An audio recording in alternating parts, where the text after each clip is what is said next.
I love, Tony, what you said about amateur meaning music lover. Like, that's the whole point of this organization.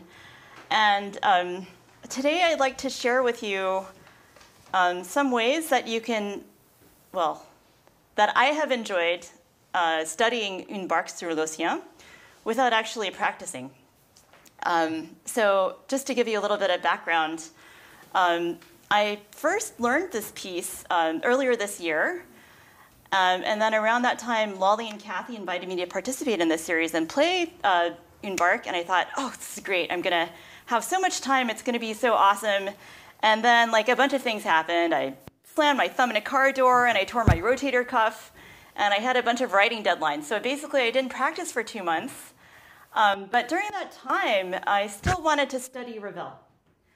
And one of the ways that I did that was to write a brass quintet that's reflected how I wanted to feel when I was playing the piece, which, by the way, means a boat on the ocean. And for those of you who have access to this score, you'll notice that the page is completely black. It's filled with these little black dots. And for people who maybe don't have so much time to practice or are just starting out learning piano, it can be kind of intimidating. And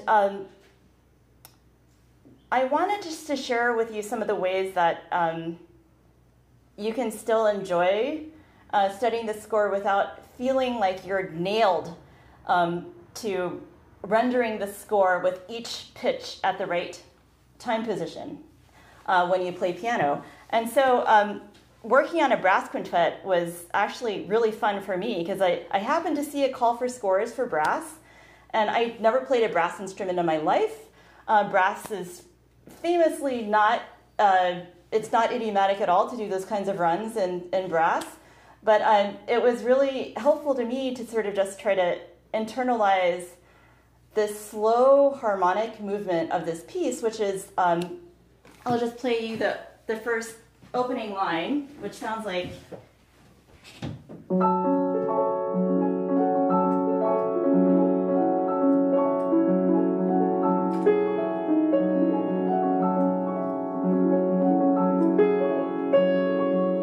And then it goes on like that with like so many notes.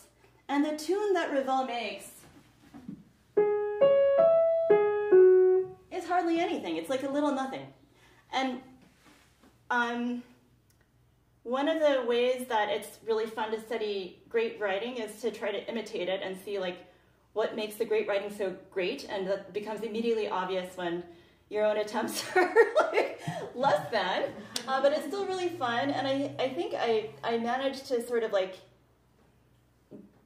get the feeling of calmness that I wanted into the brass piece, which ended up being called medium chill. And another way that I ended up studying Ravel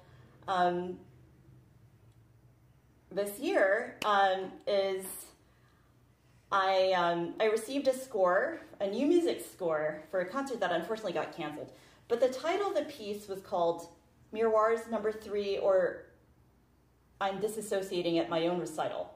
And the composer wrote this piece for piano and electronic track. His name is Peter Shin, and someday I hope I'll get to study his piece more. But the stage directions for the piece were great. Like the piano's keyboards was faced away from the audience. The pianist plays along with some recordings of une barque, like they're trying to practice, but they keep biffing all the runs, and they have like all these memory lapses, and I thought, yeah, gonna nail it. So, and then a third thing that happened just last week is that Chris Basso, who was our lovely Beethoven pianist and one of our participants, sent me a recording of an Irving Berlin song called How Deep is the Ocean. And Nancy Lamotte, who's kind of a torch singer who lived in New York, did a beautiful rendition of this song where the piano part makes an obvious reference to une barque. So I want to say something about that that I've been personally working on as a classical musician, Because one of my favorite pianists who recently passed away is Chick Corea. Yeah. And I was reading something that he said about making recordings, and he said, first take's always the best. I listen, I'm happy. It usually is, strangely enough. And I just felt so jealous. Really, like, wow, what is it like to play piano and like enjoy what you hear? And so,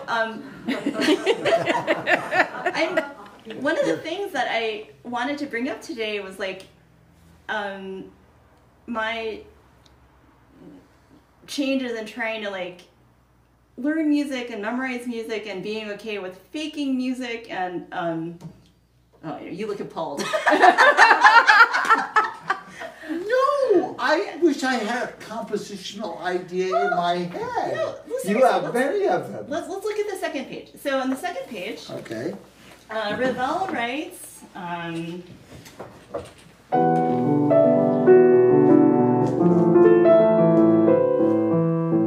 writes at the end of the first measure on the second page, but in the parallel part, which is on the next page, he writes. And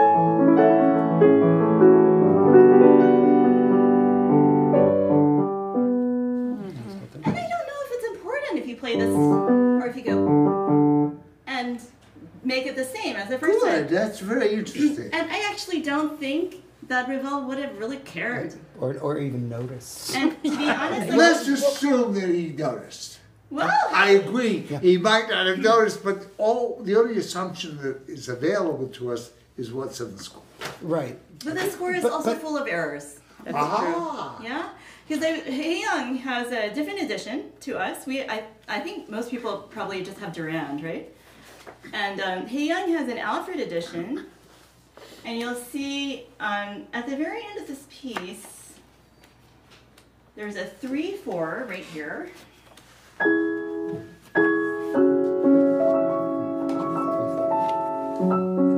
And then we're back to the opening material. But the opening material is correctly marked 2/4, not 3/4. So, I mean, I don't think we can just kick the can down the road and say like, oh, the score says this, you gotta do this. You know, there's gotta be some room for questioning the score and like questioning how important each part of the score is. With so much gesture and these swells and everything, of course I want to play all the right notes. What are the right notes is my question. But I also want to be able to preserve energy and stuff like that. And if I know it's not going to be heard, I can still go through the gesture and with pedal down. Yeah. I'll tell you, I could not for the life of me memorize the third page, this part.